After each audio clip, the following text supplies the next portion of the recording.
Salut tout le monde, je vous fais une petite vidéo pour vous montrer à quoi ressemble mon bullet journal de classe.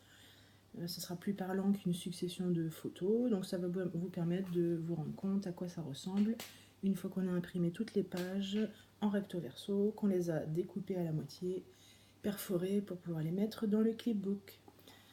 Alors voilà à quoi ça ressemble. Hop. Donc la première page avec la présentation et le sommaire. Ensuite, on a la page de présentation de la classe avec les photos des adultes et le trombinoscope des enfants de la classe, avec le code couleur qui sera le même dans tout le bullet journal, c'est-à-dire écriture en rouge pour les petites sections, en bleu pour les moyennes et en noir pour les grandes.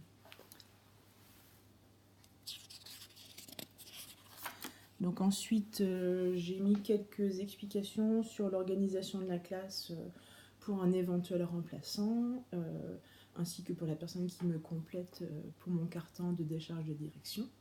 Donc le principe d'organisation de la classe, quelques attitudes professionnelles, et puis un petit document que j'ai trouvé sur internet qui me semblait sympathique sur les compliments, comment décrire le travail d'un enfant. Ensuite, on a toutes les listes de pointage. Donc la première, pour le Youpi c'est vendredi, c'est un moment d'échange qu'on organise avec une de mes collègues où 4 enfants de ma classe vont dans sa classe le vendredi pour présenter une des activités de notre classe. Et nous, pendant ce temps-là, nous recevons 4 élèves de sa classe en échange. Donc là, c'est simplement une liste pour pointer qui est déjà allé au Youpi c'est vendredi et quelles sont les présentations qui ont déjà été faites. Ensuite, le Youpi des petits, c'est un autre échange avec une autre collègue, où cette fois-ci, les moyens et les grands de ma classe vont aller chercher 3 petits dans la classe d'une de mes collègues pour les ramener dans notre classe et leur montrer comment utiliser le coin du jeu de peindre. Et une fois que les petits ont fini de peindre, les moyens et les grands de ma classe qui sont tuteurs les ramènent dans leur classe et restent un petit peu dans la classe pour leur faire des jeux de société. Donc là aussi, c'est une feuille pour pointer qui est déjà passé en tant que tuteur du Youpi des petits. Ensuite, on a une page avec les responsabilités de la classe, donc pour savoir qui a déjà fait quelle responsabilité. Je gère les responsabilités avec l'application Service sur l'iPad. Donc ensuite, on a une page pour les rendez-vous je valide et les demandes des enfants.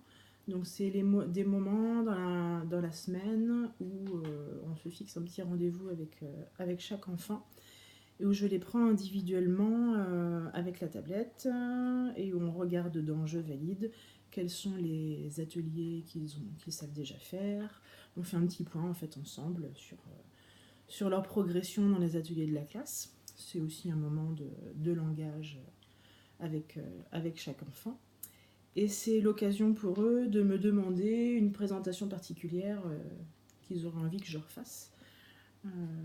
Donc voilà, donc ici ce sera pour noter les dates des rendez-vous pour que chacun puisse y passer à tour de rôle.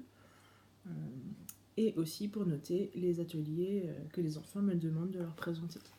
Donc j'en ai prévu plusieurs pages. Hop.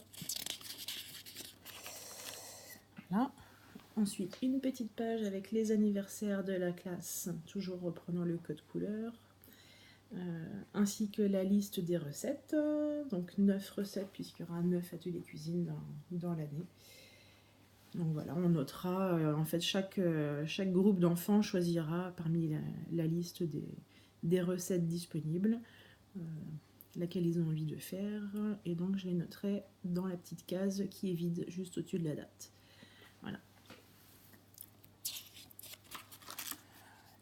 Donc ensuite, on a une double page pour les prévisions des présentations.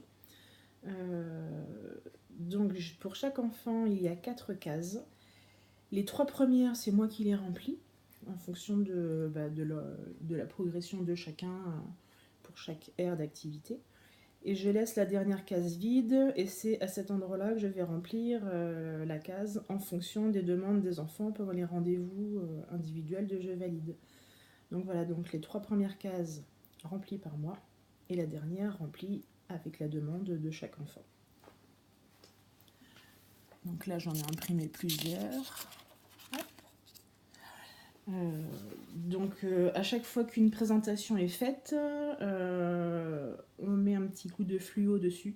On peut éventuellement mettre des petits commentaires et ça permet en fait de faire un lien avec la collègue qui me complète dans la classe pour qu'on sache où on en est rendu des présentations et qui a eu des présentations, qui n'en a pas eu. On compte le nombre de coups de fluo de la feuille pour savoir voilà, qui est en avance, qui est en retard sur les présentations. Donc là, je vous montre à titre indicatif la feuille que j'utilisais jusqu'à présent, qui n'était pas reliée dans un journal, mais qu'on avait en fait en feuille libre et qu'on gardait avec nous pendant la journée. Donc voilà, ça c'est la feuille de l'année dernière, enfin une des feuilles de l'année dernière, avec le fluo sur les présentations qui ont été faites, et puis les demandes des enfants qui sont écrites à la main dans la dernière case. Voilà. Donc ensuite, hop, c'est là que j'ai donc une partie avec des onglets et qu'il va y avoir le suivi individuel de chaque enfant. Donc chaque enfant a son petit onglet, on va dire, intercalaire. La première partie, donc c'est une partie un peu administrative, nom, prénom, date de naissance, etc. Je vais coller des photos des enfants chaque année où ils resteront dans ma classe. Et donc ensuite, voilà, ici on a une double page avec toutes les activités de la classe qui sont triées donc dans l'ordre de complexité et donc sur lesquelles on mettra avec ma collègue un petit coup de fluo dès que c'est présenté et que c'est maîtrisé.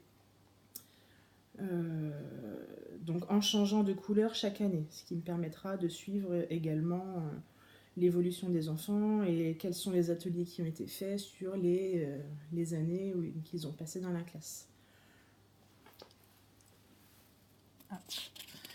Et donc la dernière page pour chaque élève, c'est une page d'observation.